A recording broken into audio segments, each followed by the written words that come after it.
हम लोग भगवत गीता के चौथे अध्याय के 27वें श्लोक को देख रहे हैं। सर्वाणि इंद्रिय कर्माणि प्राण कर्माणि चापरे आत्म संयम योगाग्नौ जुह्वति ज्ञान दीपिते। सर्वाणि इंद्रिय कर्माणि, सभी इंद्रियों के कर्मों को प्राण कर्माणि चापरे, अपरे मतलब कुछ अन्य लोग प्राण में अर्पित करते हैं। आत्म संयम योगाग्नौ, आत्म संयम की अग्नि की में कुछ लोग प्राणों को समर्पित करते हैं। ओके, पढ़ते हैं अनुवाद।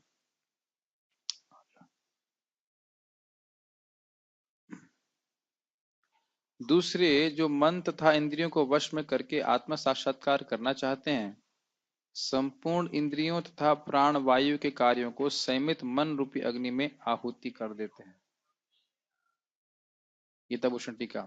अन्य योगी जन इंद्रिय और प्राण के कार्यों को संयमित मन को समर्पित करते हैं, जिसे अग्नि के रूप में ग्रहण किया जा रहा है। देखिए, मन में समर्पित करते हैं, अगर मन में भोग के विचार हैं या भोग के आशा संस्कार हैं, तो उसके अनुसार इंद्रियों और प्राण को नहीं चलने देते हैं। इस वही बात पे बोली जा रही है, मन को संयमित किया जा रहा है और इंद्रिय और प्राण को भी उसमें अर्पित किया जा रहा है। मन के द्वारा वे इंद्रिय और प्राणों की प्रवृत्ति को नष्ट करने का प्रयास करते हैं। क्या प्रवृत्ति है? भोग की प्रवृत्ति। श्रोत्र आदि इंद्रियों का कार्य है शब्द आदि अपने विषयों को ग्रहण करना। तो बोल रहे श्रोत्र आदि मतलब सुनना, देखना, छूना, चखना, सभी कुछ इंद्रियों के कार्य हैं। और उनकी शक्ति उनकी शक्ति कहाँ से मिलती है? प्राण से। अगर प्राण, आगे भी बात आएगी, अगर प्राणों में शक्ति नहीं है या प्राण कमजोर हैं तो इंद्रियों में शक्ति नहीं होती है। और प्राणों को भोजन मिलता है अन्न से। कलयुग में स्पेशली बोला गया अन्नगत प्राण। अन्न नहीं खाएंगे तो प्राण प्राप्त नहीं, प्राणों में शक्ति प्राप्त नहीं होगी, थकान हो जाती, शिथिल हो जाएंगी इंद्रियां। प्राण मतलब एक एनर्जी शरीर की, जिसके द्वारा हम सारे कार्य करते हैं। जैसे भी खाना खाते हैं, खाना सभी सब बातें क्लियर हो जाएंगी, सांस लेते हैं, सब कुछ विभिन्न प्राणों के द्वारा हो रहा है। जैसे आप देखो, एक जेसीबी जो है वो हवा के प्रेशर से चलती है। आपको बाहर लग रहा है कार्य कर रहा है, लेकिन वो हवा के अंदर हवा का प्रेशर होता है, इससे सारे कार्य करते हैं। भले कार्य अलग अलग होते हैं, कभी पीछे वाला पोर्शन उठता है, कभी आगे वाला उठता है, कभी आगे जाती है, कभी पीछे जाती है, लेकिन सब कुछ हवा के प्रेशर से होता है। ऐसे हम अभी आंख खोल रहे हैं, बंद कर रहे हैं, मैं हाथ से अपनी आंख को साफ कर रहा हूँ, कुछ भी कार्य कर रहा हूँ, सब प्राण के द्वारा होता है। तो प्राण शक्ति जो शरीर की होती है उसको अन्न से प्राप्त होता है। तो ये जो सारी इंद्रियां और प्राण हैं वह मन में, संयमित मन में अर्पित करने का अर्थ है कि इनको भोग में नहीं जाने दे, ये बात बोली जा रही है। प्राण के कार्य का वर्णन इस प्रकार है। प्राण का कार्य है बाहर जाना। अब देखिए, जनरली प्राण वायु बोल रहे हैं, उसमें भी विभिन्न विभाग हैं, 5 प्रकार के प्राण होते हैं। तो ये जो सांस हम बाहर छोड़ रहे हैं, ये प्राण वायु में प्राण का जो विभाग है, जैसे प्राण कहते हैं, उसके द्वारा होता है। बोलते भी ना, प्राण निकल गए, सांस एक बार छोड़ दी, अब जो है सांस बाहर दोबारा अंदर नहीं लेगा। तो ये हो गया प्राण का फंक्शन। अपान का कार्य है नीचे जाना। अपान का कार्य आगे बताया जाएगा, इनहेलिंग, अंदर सांस लेने के लिए, ठीक है। व्यान का कार्य है बिना किसी रोक टोक के पूरे शरीर में व्याप्त होना। समान का कार्य है वात, पित्त और कफ को समन्वित करना और भोजन को पचाना। और उड़ान का कार्य है ऊपर की ओर जाना। उड़ान वायु होता है, ऐसा करते हैं जो मैंने सुना है, तो वह उड़ान की वजह से होता है। प्राण के 5 प्रकार हैं। एक मैंने चीज सुनी है कि जो हम अन्न खाते हैं, जब भूख लग रही होती है, तो 5 जो ग्रास होते हैं वो 5 प्राणों को समर्पित होता है। इसीलिए जो पहले 5 के ग्रास होते हैं वो व्यक्ति को बहुत संतुष्ट करते हैं। कभी आप नोटिस कर लीजिएगा, है ना। पहले 5 जो प्राण होते हैं उसमें बहुत, मतलब पहले जो 5 ग्रास होते हैं वो बहुत संतुष्ट करते हैं, जो 5 प्राण हो जाते हैं। अब इसको हम ज्यादा समझ नहीं पाए, लेकिन सुना है। तो पहला हमने याद कर लें। प्राण का कार्य क्या है? सांस को बाहर छोड़ना। अपान का है अंदर लेना। व्यान है पूरे शरीर में व्याप्त रहना। और क्या था? समान जो है वह खाना पचाता है। और उड़ान जो है वह ऊपर की ओर जाती है। खा इसलिए देखिए योग आसन वगैरह करने से शरीर ठीक हो जाता है। लोग सोचते हैं चमत्कार हो रहा है, चमत्कार नहीं हो रहा है। हमारा जो प्राण वायु है बैलेंस हो जाती है, उसके द्वारा हमारा शरीर ठीक हो जाता है। ठीक है।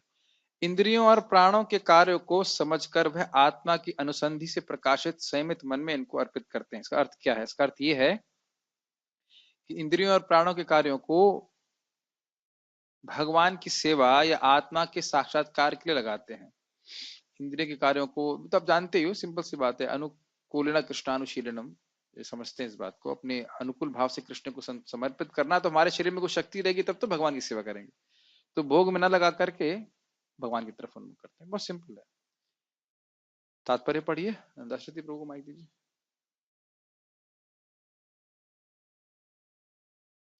यहाँ पर पतंजलि द्वारा, यस, यहाँ पर पतंजलि द्वारा सूत्रबद्ध योग पद्धति का निर्देश है। पतंजलि कृत योग सूत्र में आत्मा को प्रत्यागात्मक तथा ना ना ना, प्रत्यगात्मक नहीं, प्रत्यगात्मा, प्रत्यगात्मा प्रत्यगात्मा, हाँ। तथा प्रगात्मा कहा ना गया है। प्रगात्मा नहीं, परागात्मा। परागात्मा कहा गया है। हम्म। जब तक जीवात्मा इंद्रिय भोग में आसक्त रहता है तब तक वह पराग आत्मा कहलाता है, और ज्यों ही वह इंद्रिय भोग से विरत हो जाता है तो वह प्रत्यगात्मा कहलाने लगता है। प्रत्यगात्मा कह सकते हैं, प्रत्येक आत्मा होना चाहिए, ऐसे बोलिए, प्रत्यगात्मा। प्रत्यगात्म प्रत्येक आत्मा, प्रत्यग प्रत्येक आत्मा आत्मा कहलाने कहलाने लगता लगता है, है। हाँ।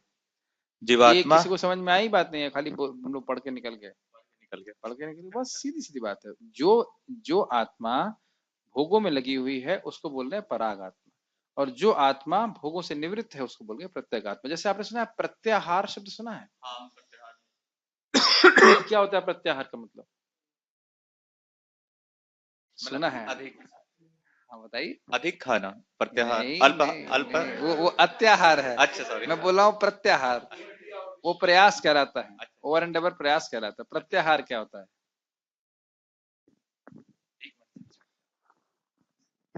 तो ये ध्यान इन, योग का विषय। इंद्रियों से उनके विषयों से दूर करना। हाँ, इंद्रियां अपने विषय में जा रही हैं, उनको खींच करके वापस एक जगह लगाना, यही हम रोज सुबह करते हैं। करना चाहिए एटलीस्ट। नाम जप कर रहे हैं तो भोग में जा रही इंद्रियां, कहते हैं लोग नाम जप कर रहे हैं भोग में जा रही हैं, वो तो हमेशा जा ही रही हैं। अब आप खींचना चालू किए हो बार बार। जो अपने हरे कृष्ण मंत्र पे हम जो अपने चित्त को लगा रहे हैं, इसे कहते हैं प्रत्याहार। आहार मतलब वो बाहर की चीज वस्तु खाना चाहती हैं, उसे घुमा करके हम उसे इंटरनल करते हैं। मतलब अपने इंद्रियों को भगवान में लगाने का प्रयास करते हैं। ये चीज होती है, इसे प्रत्याहार कहते हैं। तो प्रत्याहार मतलब वही वही चीज यहाँ पे भी आ रहा है। प्रत्यगात्मा मतलब जो भोगों में भोग उन्मुख ना होकर के अंतर्मुखी हो रही है, ये स्वसी आत्मा। यस। जीवात्मा के शरीर में 10 प्रकार के वायु कार्यशील रहते हैं और इसे श्वास क्रिया प्राणायाम द्वारा जाना जाता है। पतंजलि की योग पद्धति बताती है कि किस प्रकार शरीर के वायु के कार्यों को तकनीकी उपाय से नियंत्रित किया जाए। तकनीकी उपाय से नियंत्रित किया, अर्थात मैकेनिकल प्रोसेस, मतलब योग प्राणायाम के योग द्वारा। प्राणायाम, यस। जिससे अंततः वायु के सभी आंतरिक कार्य आत्मा को भौतिक आसक्ति से शुद्ध करने में सहायक बन जाए। क्या मतलब है? देखिए, वायु और भोग प्राण के कार्यों के द्वारा क्या हो रहा है? व्यक्ति इंद्रिय तृप्ति कर रहा है। प्राणों को प्राण इत्यादि संयम करके व्यक्ति मन संयमित कर रहा है, तो उसके द्वारा मन जो है भोगों से विरक्त हो रहा है। ये बात यहाँ पे बोली जा रही है। यस। इस योग पद्धति के अनुसार प्रत्येक आत्मा ही चरम उद्देश्य है। यह प्रत्येक आत्मा पदार्थ की क्रियाओं से प्राप्त की जाती है। इंद्रियां इंद्रिय विषयों से प्रतिक्रिया करती है, यथा कान सुनने के लिए, आंख देखने के लिए, नाक सूंघने के लिए, जीभ स्वाद के लिए तथा हाथ स्पर्श के लिए है। और ये सब इंद्रियां मिलकर आत्मा से बाहर के कार्यों में लगी रहती है। एक वक्त आज हमें कमेंट कर रहे थे, कह रहे थे कि और सही बात भी है कि इंद्रिय तृप्ति प्राप्त कर सकते हैं, लेकिन हमारे परम लक्ष्य में भूलना नहीं चाहिए। हमने कहा बात तो सही है, लेकिन दिक्कत ये है, बात ये है कि इंद्रिय तृप्ति कर सकते हैं, लेकिन परम लक्ष्य भूलना नहीं चाहिए। लेकिन दिक्कत ये है कि जब इंद्रिय तृप्ति करने लगते हैं तो परम लक्ष्य बिल्कुल भूल जाते हैं। ये बड़ी परेशानी। परम लक्ष्य भूल जाते हैं। वैसे देखिए, इनकी बात गलत नहीं है। ये बात श्रीमद् भागवत में बताई गई। दूसरे अध्याय में ही बताया गया इस बात को कि केवल जीवन निर्वाह करने के लिए इंद्रिय तृप्ति चाहिए। कामस्य न इंद्रिय प्रीति लाभो जीवेत यावता, जीवस तत्व जिज्ञासा नयश्चेह एक कर्म भी। यह इस जगत में और कोई कर्म नहीं होना चाहिए, केवल जीवन मतलब धारण कर सके उतना इंद्रिय विषय को भोगना चाहिए। अब नहीं सोएंगे तो फिर तो भक्ति नहीं कर पाएंगे, खाएंगे नहीं तो बिल्कुल ही भक्ति नहीं कर पाएंगे। तो लेकिन इसको युक्त रूप से करें और उसका उद्देश्य है भगवान की भक्ति कर सके। उसको उदाहरण दिया जा रहा है कि जैसे हम लोग अभी आपकी मोटरसाइकिल में आज सुबह पेट्रोल कम था, तो अब गाड़ी चलानी है तो पेट्रोल डलवाना होगा। अब कोई पेट्रोल पंप पे जाए कहे अब यहाँ आराम से रुकेंगे, थोड़ा पेट्रोल में छौंक लगा के लाओ अभी बात समझ रहे हैं। तो पेट्रोल गाड़ी चलाने के लिए होता है। आदमी सोचता है कि पेट्रोल पंप पे कम से कम खड़ा रहना पड़े और हम गाड़ी अधिक से अधिक चला लें। बड़ी विचारनीय बात है, महाराज जी एग्जाम्पल दे रहे थे। पेट्रोल पंप पे आप कम से कम रहना चाहते हो और गाड़ी अधिक अधिक चलाना चाहते हैं। अब हमारी जो गाड़ी है उसमें हम पेट्रोल पंप पे अधिक खड़ा रहना चाहते हैं और गाड़ी कम चलाना चाहते हैं। समझ रहे हैं इसका? खाने पीने सोने जो शरीर के कार्य है उसको खूब हम लोग, हम बोल रहे हैं इंक्लूडिंग माई सेल्फ, खूब उसमें मतलब लगता है इसी के लिए जीवन है। और ये नहीं सोच रहे थे गाड़ी जो है चलाए क्यों चलाई जाए, और अधिक भी चलाई जाए तो किसके लिए चलाई जाए। तो यही बात आप बोल रहे हैं। मैं क्यों बात नहीं बोल रहा हूँ, इंद्रियों के जो विषय हैं, अगर इंद्रिया उसी में प्रवेश करती रहेंगी तो फिर व्यक्ति को उच्चतर लक्ष्य की प्राप्ति नहीं हो पाएगा। हाँ, अच्छी बात ये है भक्ति में जो हम इंद्रिय के कार्य कर रहे हैं वो भगवत संबंधी होते हैं। तो भले ही हमारा परम लक्ष्य ना हो लेकिन परम लक्ष्य में हम आगे बढ़ सकते हैं। अगर आप 12वां स्कंद पढ़ना चाहते हैं तो अपने रूम में भी पढ़ सकते हैं। अच्छा भगवत गीता है? अच्छा, मैंने कहा 12वां स्कंद पढ़ना चाहते हैं तो कोई ऐसा वो नहीं है जी कोई ऐसे बाध्यता नहीं है। हाँ, यही बढ़िया है। कार्य प्राण वायु के व्यापार क्रियाएं हैं। अपान वायु। एक मेरा डाउट है, हमने आज टीका में पढ़ा है 5 वायु, 10 वायु कैसे आ गई? अब मुझे भी लग रहा 10 मैंने कहीं पढ़ी है भागवत में लेकिन याद नहीं आ रहा। 9 वायु पढ़ी थी, एक नाग भी बोलते हैं, नाग एक नाम होता है। लेकिन ऐसे तो हम नाग क्या नहीं कहना चाहिए, लेकिन इसका नाम नाग भी होता है। लेकिन टीका में 5 बताई गई है, पता नहीं बाकी 5 कौन सी है। ठीक अपान वायु नीचे की ओर जाती है, व्यान वायु से संकोच तथा प्रसार होता है, समान वायु से संतुलन बना रहता है और उड़ान वायु ऊपर की ओर ले जाती है। और जब मनुष्य प्रबुद्ध हो जाता है तो वह इन सभी वायुओं को आत्म साक्षात्कार की खोज में लगाता है। ये थोड़ा ये लाइन समझ में। समझ में नहीं, वायुओं को आत्म साक्षात्कार की खोज में लगाता है। देखिए बहुत सिंपल सी बात है।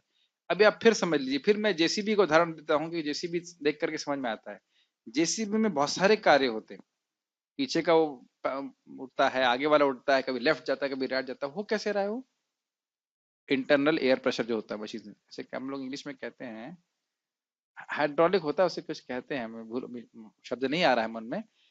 वायु से चलने वाले यंत्रों को कहा जाता है कुछ, कुछ शब्द आता है। हाइड्रोलिक नहीं, हाइड्रोलिक में तो आप, हाइड्रोलिक तो पानी से हो सकता है, कुछ होता है शब्द। तो उसके अनुसार चलते हैं। तो क्रियाएं अलग अलग हैं लेकिन उसका क्रियाओं का उद्देश्य क्या हो रहा है कि मट्टी खोदनी फॉर एग्जाम्पल। तो अब मट्टी खोदनी है तो ये कार्य हुआ, कुछ बिल्डिंग तोड़नी है तो उसी उन सारे कार्यों के, जेसीबी के सारे कार्य जो है वो बिल्डिंग तोड़ने में लग रहे हैं। उसी प्रकार से हमारे जो कार्य हैं, मैं से बोल रहा हूँ, तो यह भी प्राण के द्वारा होता है। अगर प्राण गड़बड़ हो जाएगा तो आप बोल भी नहीं सकते। तो बेसिकली बात घुमा फिरा के वही कहने की है कि सारी इंद्रियों के कार्यों को आत्म साक्षात्कार में लगाए, ना कि भोग में। ये बात बोल रहे, वायु को लगा रहा है अर्थात अपनी इंद्रियों को भगवान की सेवा, अपनी शक्ति को भगवान की सेवा में लगा रहा है, ये बात। ठीक है, भगवान की सेवा में तो नहीं कह सकते यहाँ पे, टेक्निकली स्पीकिंग यहाँ पे अष्टांग योग के बारे में बात हो रही है, तो वो अपने योग पद्धति में उसकी एनर्जी को लगा रहा है। मदगत प्राण, मेरे मन में विचित आ रहा, बात में आ रहा था, मदगत प्राण मतलब अपने सारे, अपने प्राण को, अपनी इंद्रियों को, सारे कार्यों को भगवान की सेवा में लगाए रखे, ये बात। ठीक है, क्रोध हो कोई यहाँ तक जाता तो प्रश्न नहीं ना? पढ़े आगे। तो वह इन सभी वायुओं को आत्म अरे साक्षात्कार की खोज में लगाता है। ठीक है, प्रबुद्ध हो जाता है। प्रबुद्ध का मतलब है उसका मन, ये हमने पढ़ा था अभी पहले, आत्मा की अनुसंधि से प्रकाशित मन, आत्म साक्षात्कार की और लक्षित जो मन है। सीधी बात है, आप देखो जिस व्यक्ति का आईएएस में सिलेक्शन होने का मन मतलब फिक्स कर लिया, उसने बुद्धि फिक्स कर ली, तो मन अब उसका उधर उधर नहीं जाता, उधर ही भागता रहता है कि मुझे आईएएस की तैयारी करनी। उसी प्रकार से जो व्यक्ति वाकई आत्म साक्षात्कार की ओर आगे बढ़ना चाहता है, उसका मन इधर उधर नहीं भागता है, वो फोकस रहता है कि मुझे आत्म साक्षात्कार प्राप्त करना है। तो जैसे जैसे वो कर रहा है, इंद्रियों को सीमित कर रहा है, उसका मन और प्रकाशित हो जा रहा है। क्या आप लोगों के जीवन में कोई इस प्रकार का अनुभव नहीं है? मन, जैसे कल मैंने पूछा था, शालू सिंह जी उत्तर दिए थे और सही उत्तर दिए थे। सुनते सुनते सुनते सुनते समझ में आ जाता है कि माया क्यों दुख दे रही है, क्योंकि भगवान से विद्रोह किया है। तो अब ये बात शायद शुरुआत में जो आप सुनते भी होंगे तो आपने देखा होगा कि वो याद ही नहीं रहती क्या बोला गया। याद आ रहा है वो जब पहली गीता क्लास सुनते थे, कुछ रजिस्टर ही नहीं कर पाते थे कि क्या बोल रहे हैं। जैसे ये बोल रहे हैं अभी मेरे को कि रोज मुझे भागवत के श्लोक अब समझ में आने लगे हैं थोड़ा थोड़ा। अब ये सब क्या हो रहा है? भक्ति करते करते आप भक्ति के संपर्क में, योग पद्धति के संपर्क में है, तो आपका मन शुद्ध हो रहा है, मन प्रकाशित हो रहा है। जो रजोगुण तमोगुण था वह नष्ट हो रहा है। समझते हैं ना, तो अनुभव भी कर रहे हैं आप। ठीक है, पढ़ते हैं आगे। एक श्लोक और देखेंगे बस। द्रव्य यज्ञास्तपो यज्ञा योग यज्ञास्तथा परे स्वाध्याय ज्ञान यज्ञाश्च यतयः संशित व्रताः। बड़ा स्पष्ट है, द्रव्य यज्ञ, द्रव्य मतलब पदार्थों का यज्ञ करना, अपनी संपत्ति कैसे प्रभुपाद बता रहे हैं। तप यज्ञ मतलब तपस्या करना, वो बताएंगे अभी कौन सी तपस्या। योग यज्ञ तथा परे, अष्टांग योग की तपस्या करते हैं। तीन प्रकार के लोग हो गए, एक जो अपने वस्तुओं का यज्ञ कर रहा है, एक तपस्या का यज्ञ कर रहा है, और अपने अष्टांग योग इत्यादि का यज्ञ कर रहा है। स्वाध्याय कर रहा है और ज्ञान यज्ञ कर रहा है, ये दो अलग अलग हैं। स्वाध्याय ज्ञान यज्ञ एक साथ नहीं है, स्वाध्याय यज्ञ अलग कर रहा है और ज्ञान यज्ञ अलग हो रहा है। इसको थोड़ा समझ लीजिएगा, अभी हम आगे टीका में आएगा। और कह रहे हैं यतः संशितः व्रतः, संशितः व्रतः मतलब कठोर व्रत लेके पालन करते हैं। ठीक है, अनुवाद। कठोर व्रत, कठोर व्रत मतलब संशित व्रताह। देखिए ये बात बहुत महत्वपूर्ण है। जब तक व्यक्ति व्रत लेकर के भक्ति नहीं करता है, कुछ भी कार्य नहीं करता, कुछ से कुछ जीवन में प्राप्त नहीं कर सकता। व्रत का मतलब ही है कि आपको पसंद नहीं है, लेकिन आपने संकल्प लिया है तो करना है। ये एक पॉइंट ही है। तप का मतलब ही है कि it should not look nice to you. तपस्या का मतलब ही आपको अच्छा नहीं लगेगा। नहीं समझ में आया? तो कहे कि नाम जब हमको अच्छा नहीं लग रहा, तपस्या का मतलब ही है वो वस्तु आपको अच्छी नहीं लगेगी। नहीं समझ में आया? तब का मतलब ही आपको अच्छा नहीं लगेगा। ये बात बहुत सिंपल सी है। तो हमारा सुबह उठना अच्छा नहीं लग रहा, वही तपस्या है। अब एक प्रश्न आएगा कि अब हमेशा तपस्या रहती है? जब तक हृदय शुद्ध नहीं होता। तपो दिव्यम पुत्र का ये न सत्वम शुद्धे तस्मात ब्रह्म सौख्यम तो अनंतम। हृदय शुद्ध हो गया, जब तक हृदय शुद्ध नहीं तब तक तपस्या लग रही है। हृदय शुद्ध हो गया तो एवं प्रसन्न मन सो भगवत भक्ति योग था, बड़े प्रसन्न मन से जाएंगे। थोड़ा खराब बात बोल रहा हूँ, थोड़ा सा खराब बात, आपने बिल्व मंगल ठाकुर के बारे में बोलना है। 4 बजे किसी स्त्री से मिलने जाना हो तो ठंड लगेगी? क्या उत्तर है माइक पे बताइए? गलत। ठंड लगेगी, लेकिन ठंड पे ध्यान नहीं जाएगा। मुझे लगा था कि आप लोग गलत उत्तर देंगे। ठंड लगेगी लेकिन ठंड पे ध्यान नहीं जाएगा। समझ रहे हैं ये बात? ऐसा मत सोचिए कि जो लोग धन कमाने के जाते हैं उनको ठंड नहीं लगती, लेकिन उनका ध्यान जो है वो धन पे होता है। मेरा एकदम अनुभूत है, नीचे ही मैं G2 में बैठा हुआ था, तो वो ऑफिस था। एक व्यक्ति अलीगढ़ से बारिश में भीगता हुआ मुझसे 5,000 रुपए लेने आया, बस मात्र 5,000 निकले, पूरा टाइम भीगते हुआ आया। और हम सोचते हैं अरे मंगल आरती बारिश हो गया, आज छोड़ो, रहने तो ये जब कर लेते हैं। थोड़ा बॉडी में दर्द हो गया, छोड़ो गीता क्लास छोड़ देते हैं। ऐसे बहुत सारी चीजें रहती। तो संचिता व्रत हुआ कहाँ हमारा? उनका लक्ष्य क्लियर है और उनको लगता है कि हम लक्ष्य पे पहुंच जाएंगे। दो बातें। तो हम लोग और दूसरा बात, वो सोचते हैं कि लक्ष्य प्राप्त करके हम सुखी हो जाएंगे। तो भक्तों को थोड़ा सा उनसे सीखना चाहिए। ये भक्ति ठाकुर जी कहते हैं, कर्मियों को देखता हूं तो मुझे उत्साह आता है कि भगवान के लिए कितनी मेहनत करनी चाहिए। हल्दर महाराज बात को बता रहे थे। ठीक है। कठोर व्रत अंगीकार करके कुछ लोग अपनी संपत्ति का त्याग करके, कुछ कठिन तपस्या द्वारा, कुछ अष्टांग योग पद्धति के अभ्यास द्वारा अथवा दिव्य ज्ञान में उन्नति करने के लिए वेदों के अध्ययन द्वारा प्रबुद्ध बनते हैं। ये नहीं बोल रहे अब तक भगवान की मुझे प्राप्त करते हैं, थोड़े बुद्धिमान हो जाते हैं। और ये सब करने के बाद व्यक्ति नाम उच्चारण में श्रद्धा रखता है। क्या श्लोक है? 3.33.7 अहो बता स्वपचतो गरीयान ये जिह्वा अग्रे वर्तते नाम तुभ्यम ते पुस्तपः जुगुरु शश्नु आर्य ब्रह्मानुचर नाम गृह्णन्ति। जो नाम उच्चारण कर रहा है उसने ये सारी तपस्याएं कर ली हैं, सारे वेदों का अध्ययन कर लिया, सब कुछ। अभी जीव गोस्वामी जी का एक मैं टीका पढ़ रहा था, उसमें बता कोट करते हैं नरसिंह तापनी उपनिषद से कि जो धागा मतलब क्या कहते हैं जनेऊ धारण की, ऐसे 100 जनेऊ से एक गृहस्थ श्रेष्ठ है, एक 100 गृहस्थों से वानप्रस्थ श्रेष्ठ है, 100 वानप्रस्थों से सन्यासी श्रेष्ठ है, फिर वो अपने सन्यासियों से वो श्रेष्ठ है जो नरसिंह तापनी उपनिषद पढ़ रहा है, मतलब भगवान की भक्ति कर रहा है, और उससे भी श्रेष्ठ वो है जो नरसिंह मंत्र उच्चारण कर रहा है। तो देख रहे हैं, कल बात हो रही थी कि शास्त्र पढ़ने चाहिए कि नहीं, तो शास्त्र पढ़ करके भगवान के नाम के उच्चारण करने की प्रेरणा प्राप्त होती है, क्योंकि या तो राग हो नाम में तो कोई दिक्कत नहीं, लेकिन अगर राग नहीं है तो शास्त्र के द्वारा प्रेरणा मिलती है कि बहुत सही पथ पे है, तो हम अपने व्रत का पालन करते रहते हैं। गीताभूषण टीका। कुछ कर्म योगी अन्न इत्यादि का दान करते हैं, तो आप देखते ही बहुत सारे अन्य क्षेत्र चलते हैं, कुछ समझाना नहीं है। कुछ चांद्रायण व्रत आदि कठोर तपस्या करते हैं, तो ये हो गया द्रव्यज्ञ, और यह बताया गया है तपयज्ञ। तपयज्ञ मतलब चांद्रायण व्रत। अब इसमें क्या करते हैं मुझे पता नहीं, हमने कभी नहीं किया है, लेकिन कठोर तपस्या होती है। कुछ लोग तीर्थों का भ्रमण करते हैं, इसको योग यज्ञ, इसके ऊपर वो एक नोट दिया गया था उसमें कि इस योग यज्ञ को कुछ लोग अष्टांग योग कहते हैं, और ये तीर्थों का भ्रमण जो है ये रामानुजाचार्य जी कहते हैं ये तीर्थों का भ्रमण का अर्थ, ये योग यज्ञ अर्थात तीर्थों का भ्रमण। और विश्वनाथ चक्रवर्ती पाद कह रहे हैं कि, और बलदेव विद्याभूषण जी ने ऐसा बोला है कि नहीं, विश्वनाथ चक्रवर्ती पाद जी कहते हैं अष्टांग योग है, तो अलग अलग मत हैं, प्रभुपाद जी ने अष्टांग योग ही लिया है। कुछ लोग वेदों का अध्ययन रूपी यज्ञ करते हैं, अर्थात स्वाध्याय, और वेदों का अर्थ अन्वेषण रूपी ज्ञान यज्ञ करते हैं। दो अर्थ हैं इसके, स्वाध्याय कर रहे हैं एक बात, और ज्ञान यज्ञ अलग चीज हो गया। वेद पढ़ रहा है वो एक अलग बात हुई, लेकिन वेदों का अर्थ क्या है यह खोजना ये अलग चीज होगी। ये अर्थ आप समझ रहे हैं, दोनों में अंतर समझ रहे हैं ना।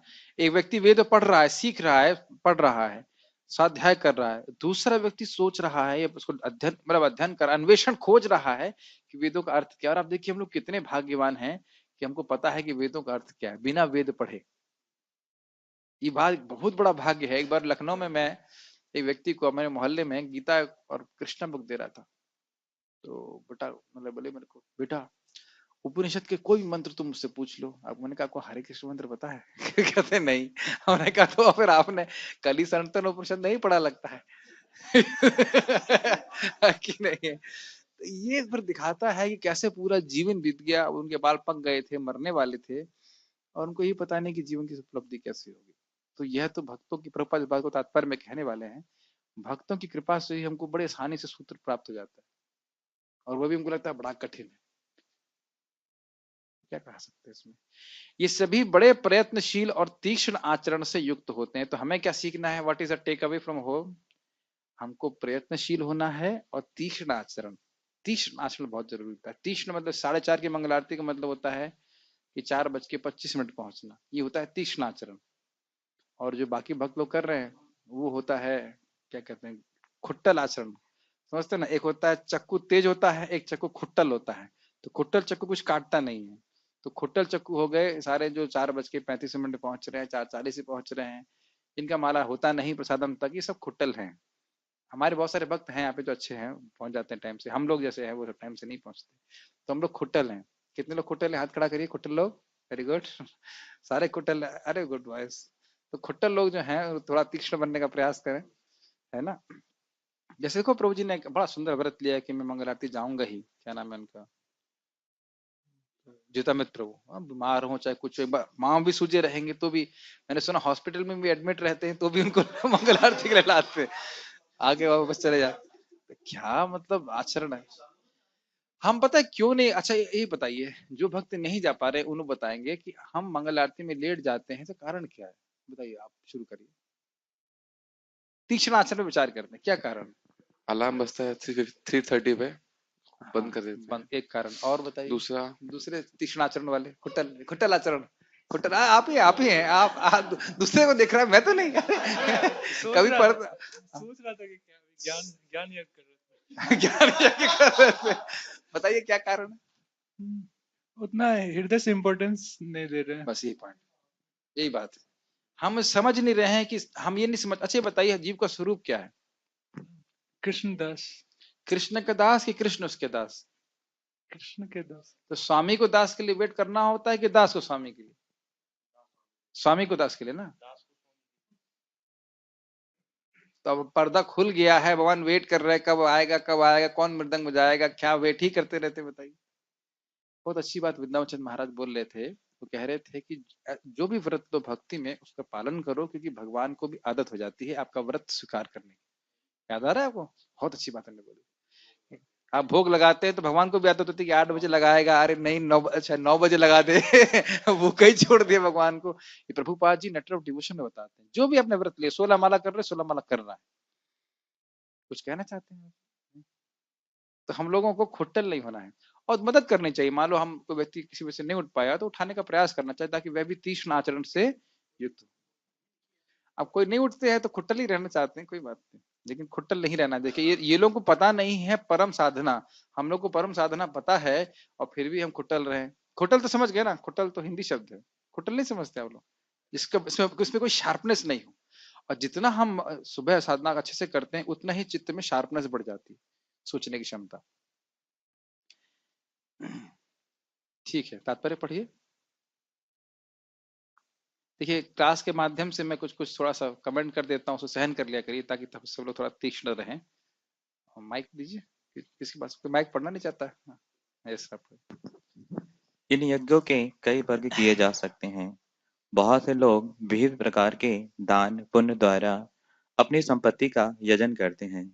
भारत में धनढ़ व्यापारी या राजवंशी अनेक प्रकार की धर्मार्थ संस्थाएं खोल देते हैं, यथा धर्मशाला, अन्न क्षेत्र, अतिथिशाला, अनाथालय तथा विद्यापीठ।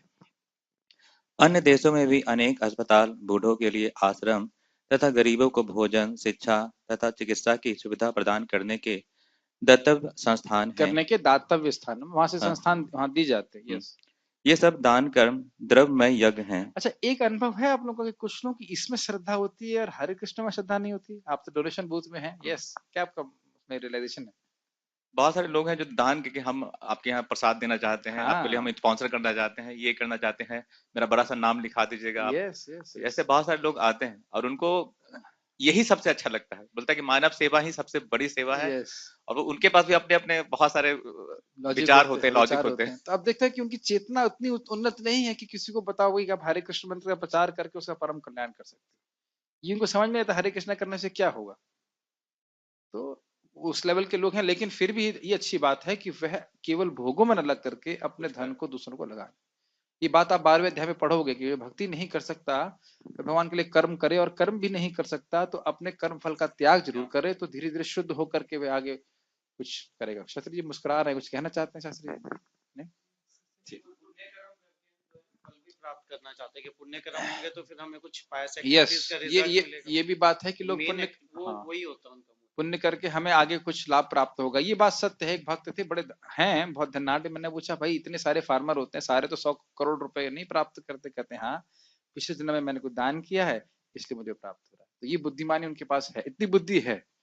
प्राय जितना जो अग्रवाल और गुप्ता इत्यादि जो होते हैं वो लोग बहुत जो थोड़ी धार्मिक प्रवृत्ति के होते हैं वो जरूर दान करते हैं, क्योंकि वो जानते हैं कि इस प्रकार से करने से उनको आगे फिर प्राप्त होगा।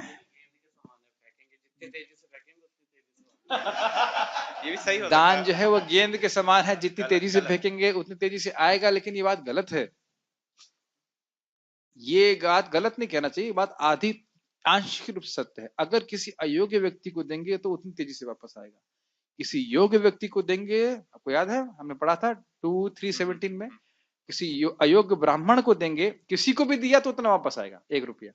किसी अयोग्य व्यक्ति को देंगे, अयोग्य ब्राह्मण को देंगे तो दुगना वापस आएगा। योग्य ब्राह्मण को देंगे 100 गुना आएगा, और वेद पारक ब्राह्मण जो भक्त है उसको देंगे तो अनंत गुना वापस आएगा।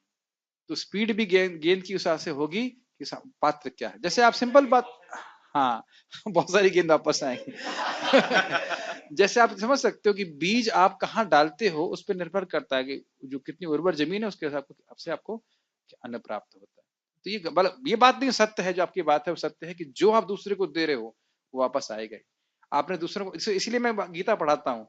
गीता पढ़ाने के नाते कई बार ऐसा हुआ मुझे कुछ समझ में नहीं आ रहा, जस्ट क्लास के पहले समझ में आया था। मैंने भी बीच में एकदम लास्ट में 6:55 में मेरे को समझ में आया इसका मतलब क्या है, ब्रह्म, वहां पे ब्रह्म का अर्थ क्या है। दूसरों को अगर आप भगवत गीता का ज्ञान देंगे उससे आपका ही कल्याण है। दूसरों को कोई दुख देंगे तो हमें दुख प्राप्त होगा, दूसरों को सुख देंगे तो हमारे, किसी का कल्याण नहीं कर रहे हम तो स्वयं अपना ही कल्याण कर, ये हम समझ नहीं पाते। इसीलिए व्यक्ति अभी किसी को आपने हरे कृष्णा करने के लिए बोला तो चाहे या ना चाहे वो जितना हरे कृष्णा करेगा वो आपके अकाउंट में जाएगा। तो अगर 3 लाख नाम करना है तो 16 माला आपकी और 11 लोगों को 16 माला करने की प्रेरणा दे दीजिए, हो गया 3 लाख। आप वो जो माला करेंगे आपके अकाउंट में जाएगा। ये मैं नहीं बोल रहा हूं, पृथ्वी महाराज बोलते हैं।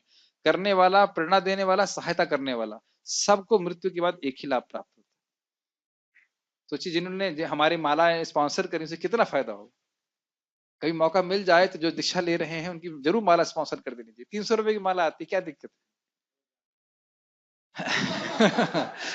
बहुत फायदा है उसकी सहायता में, सब में सहायता करिए, जीवन भर वो माला जाप करेगा।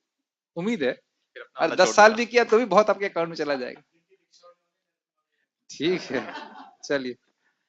अन्य लोग जीवन में उन्नति करने अथवा उच्च लोकों में जाने के लिए चंद्रायन तथा चतुर्मास जैसे विविध ताप करते हाँ, हैं। तो ये पॉइंट है कि प्रभुपाद ने बता रहे क्यों कर रहे हैं वो, सॉरी तभी जाने के लिए। yes। एक इंटरेस्टिंग बात है, आगे हम गीता में पढ़ने वाले हैं कि भक्ति का लाभ आपको इसी जीवन में मिल जाता है। स्वर्ग प्राप्ति को मरने के बाद ही प्राप्त होगा। स्वर्ग तो ऐसे बीच में, जैसे नहीं बीच में चले गए फिर वापस आ गए, ऐसा नहीं होना है। ये डिफरेंस है। इसी को भगवान बोल देंगे प्रत्यक्षावगमम धर्मम। ये जो भक्ति का सुख है ये अनुभव आपको साक्षात होता है। यही देख लीजिए, जब कभी कभी भगवान की कृपा होती है तो नाम जब बहुत अच्छा लगता है, मरना थोड़ा पड़ता है उसके लिए। इसीलिए जब तक भक्ति का प्रत्यक्ष सुख न प्राप्त होते जाए करते ही रहो। नहीं समझ में आया? जो हम स्वर्ग प्राप्ति के लिए यज्ञ कर रहे हैं वह तो मरने के बाद ही मिलेगा, लेकिन जो भक्ति का सुख है वह आपको इसी जीवन में प्राप्त हो सकता है। नहीं समझ में आ रहा? तो वो इसलिए भक्ति में अंतर है, भक्ति और स्वर्ग जाने में बहुत अंतर है। पढ़िएगा। इन विधियों के अंतर्गत कतिपय कठोर नियमों के अधीन कठिन व्रत करने होते हैं। उदाहरणतः चतुर्मास व्रत रखने वाला वर्ष के 4 मासों जुलाई से अक्टूबर तक बाल नहीं काटता, न ही कतिपय खाद्य वस्तुएं खाता है और न दिन में 2 बार खाता है, न निवास स्थान छोड़कर कहीं जाता है। जीवन के सुखों का ऐसा परित्याग तपोमय यज्ञ कहलाता है। चल एक छोटी सी बात मैं पढ़ रहा था। आप श्राद्ध देव नहीं, क्या नाम है उनका, सत्यव्रत राजा के बारे में जानते हैं। तो उन्हें पानी पी के बहुत दिन तपस्या करी थी, इस कारण से उनको मनुपद प्राप्त हुआ। कल टीका में पढ़ रहा था। तो ऐसा वो लगेगा कि बहुत देखा जाता है एक तरह से बहुत बड़ा कार्य नहीं, थोड़ी सी तपस्या, लेकिन मनु का जीवन काल कितना होता है? मनु का जीवन काल 1 मनवंतर। मनु कितना लंबा जीता है? जितनी मनु की आयु। ये कोई उत्तर है? ब्रह्मा जी कितना जीते जितना ब्रह्मा जी की आयु। ये कोई उत्तर? 72 चतुर्युग, 71 72 चतुर्युग देते हैं, बताइए। तो आप देखो पाप इतना सा करता है और बहुत नरक में भोगना पड़ता है। ऐसे ही पुण्य भी देखने बहुत थोड़ा लगता है, लेकिन बहुत बड़ा लाभ आगे प्राप्त होता है। तो जो बुद्धिमान मनुष्य है उसको पुण्य में लगना चाहिए। अब पुण्य हमारे अर्थ में है भक्ति कार्य में लगना चाहिए। अब जब वो पानी पी के सूख रहे होंगे तब कोई आदमी कहे अरे भाई मैंने चाउमीन बनाया, चाउमीन क्यों नहीं खाते, पानी पी के क्यों सूख रहे हो, तो ऐसा कह सकता है। तो ये मूर्ख व्यक्ति केवल अभी के लाभ को देखता है, तो बुद्धिमान व्यक्ति वो आगे के लाभ को देखता है। पढ़िएगा। कुछ लोग ऐसे भी हैं जो अनेक योग पद्धतियों का अनुसरण करते हैं तथा पातंजलि पद्धति ब्रह्म में तदाकार होने के लिए अथवा हठ योग या अष्टांग योग विशेष सिद्धियों के लिए। कुछ लोग समस्त तीर्थ स्थानों की यात्रा करते हैं। ये सारे अनुष्ठान योग यज्ञ कहलाते हैं और जो भौतिक जगत में किसी सिद्धि विशेष के लिए किए जाते देखिए हैं। सुंदर बात, प्रभुपाद जी योग यज्ञ में दोनों ही अर्थों को लिए। क्या 2 अर्थ लिए हैं? एक तो अष्टांग योग। अब आपके प्रश्न का उत्तर हो जाता है। आपने अनुपम कानपुर से आए हुए अनुपम कृष्ण वो कह रहे हैं, प्रश्न ये है कि अष्टांग योग करने वालों का लक्ष्य क्या होता है? याद है आपने प्रश्न किया था? तो देखिए प्रभुपाद बता रहे ब्रह्म में तदाकार होने के लिए। वो ज्ञान योग भी उसी लक्ष्य को ले रहा है और अष्टांग योग भी उस लक्ष्य को ले रहा है। उद्देश्य वह अलग अलग है, सॉरी उद्देश्य एक ही है, मेथड अलग अलग है। वो ब्रह्म में अनुभूति करना चाहते हैं। उसमें फिर आगे मैंने फर्दर समझा था कि उन्होंने बताया था कि अगर वो परमात्मा का ध्यान कर रहे हैं, उनको एक व्यक्ति मान के तो वैकुंठ पहुंचते हैं। अगर वो उनको कहाँ पढ़ा आपने? एक बुक में पढ़ा राधेश्याम प्रभु की। ठीक, आगे पढ़। देखिए, वैकुंठ में जब तक वह व्यक्ति भगवान की भक्ति नहीं करता है, तब तक वह वैकुंठ की प्राप्ति नहीं कर सकता है। ये सिद्धांत है। तो किसी शास्त्र से आप कोट करेंगे तो मैं स्वीकार कर सकता हूँ। तो मुझे क्या शास्त्र में कोट करिए, इसीलिए तो ये कठिनाई आ जाती है। यहाँ पे आप प्रभुपाद की बुक में साक्षात पढ़ रहे हैं ना, तादाकार होने के लिए, तो इसलिए देखना पड़ेगा इस चीज में। उद्देश्य अलग, इनमें से भ्रमित होने का कारण ये हो सकता है कि वह सिद्धियों में से भ्रमित हो जाए, लेकिन उसका लक्ष्य वैकुंठ की प्राप्ति नहीं। वैकुंठ केवल भगवान की भक्ति करके ही प्राप्त हो सकता है।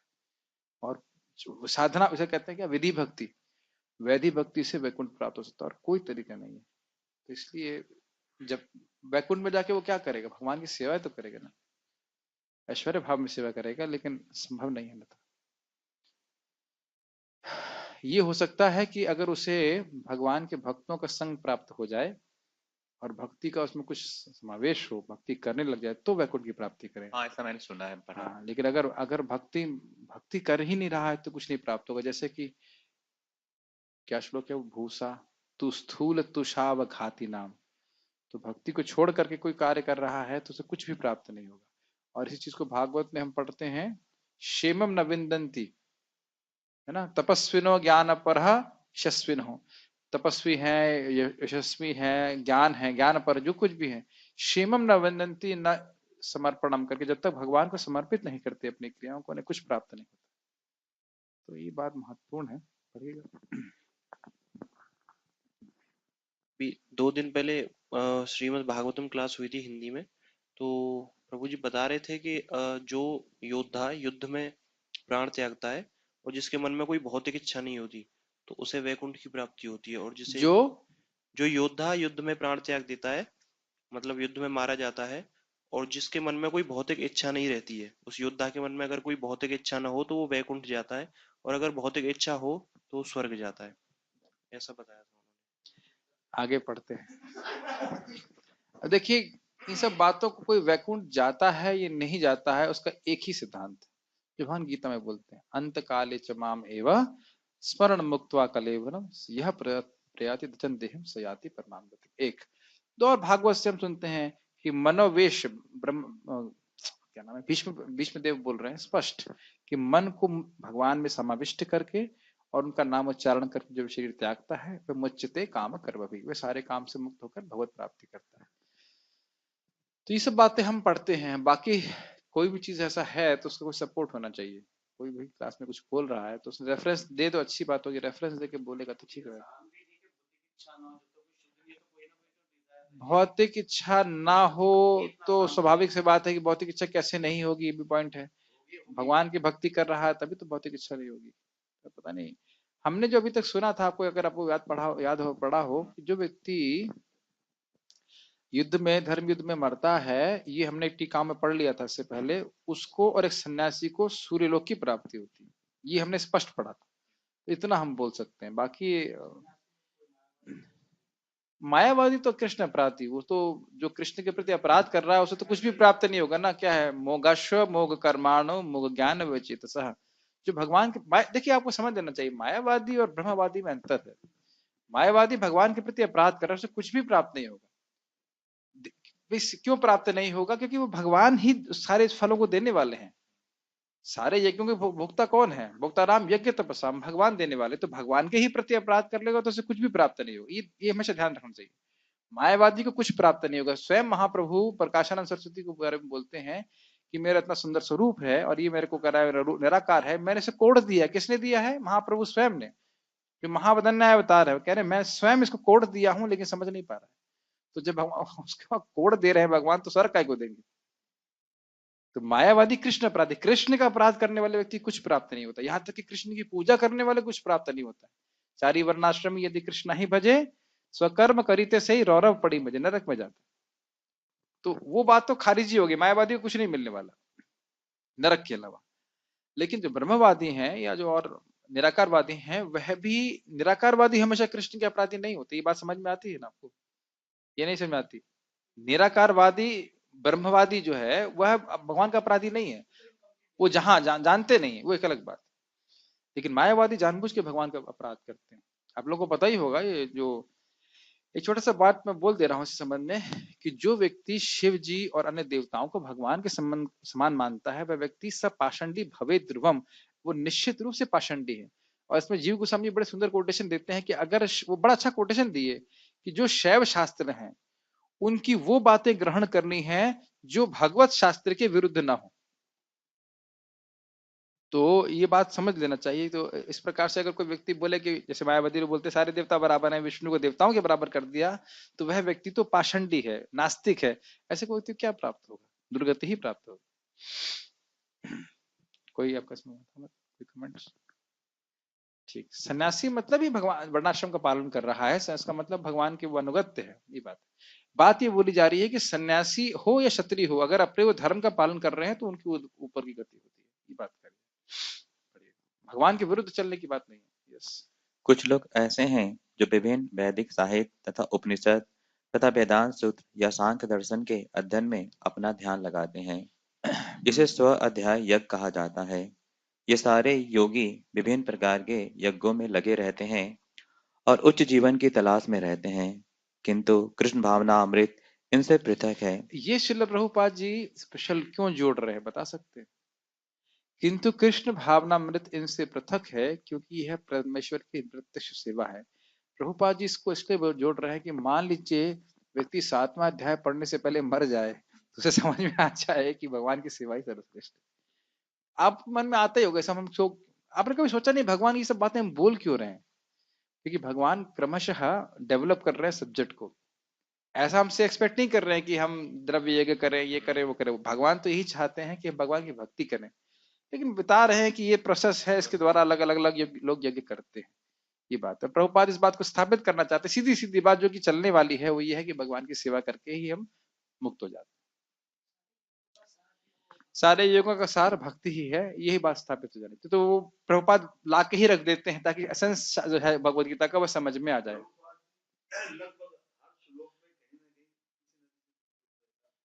हर श्लोक में इसीलिए बोल रहे हैं क्योंकि हमारे पास समय बहुत कम है।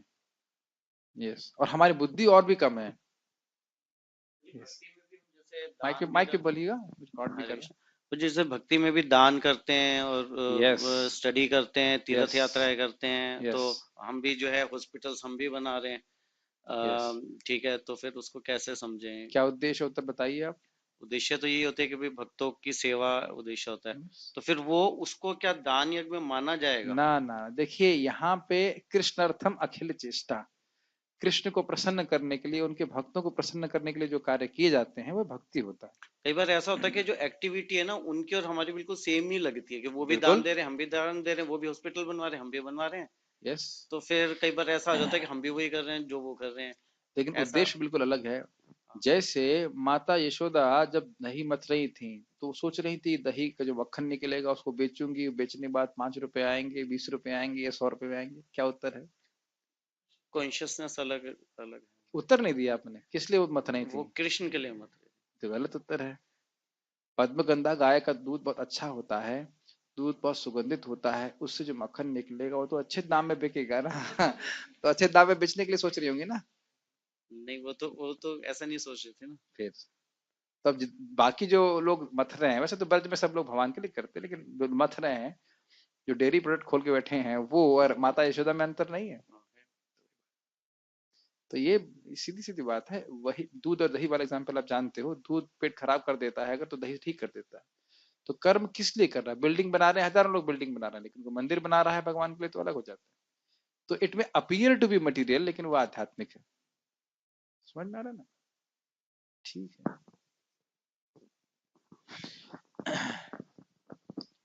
मान लीजिए कोई भक्त योगा कर रहा है अपना शरीर ठीक रखने के लिए ताकि भगवान की भक्ति करे, अभी नहीं, अच्छा इसी के बारे में गीता में सुना था, अष्टांग योगी। वो अष्टांग योगी नहीं है। कुछ लोग ऐसा होता है, थोड़ा भक्त 5 मिनट प्राणायाम कर लेते, अरे आप अष्टांग योग क्यों कर रहे हो? अरे अष्टांग योग सुना कर रहे हैं भाई, इसमें खाली थोड़ा शरीर ठीक रखने के लिए कर रहे हैं।